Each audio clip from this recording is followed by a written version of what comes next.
বাস্তব, যখন তোমার কেউ ছিল না তখন ছিলাম আমি।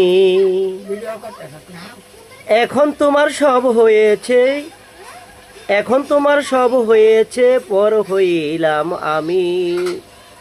কথা সত্য, সাক্ষী দুর্বল। আপনারা দুজন ভাই বোন।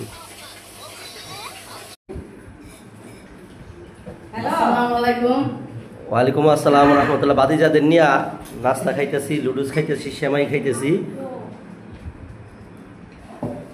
এটা আমার আরেক ভাগিনা মনির হোসেন,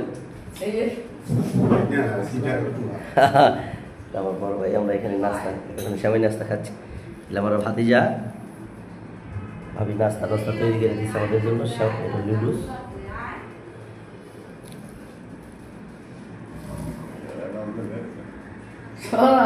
আনন্দ উপভোগ করতেছি। ভালো থাকবেন, সুস্থ থাকবেন। ঈদ মোবারক।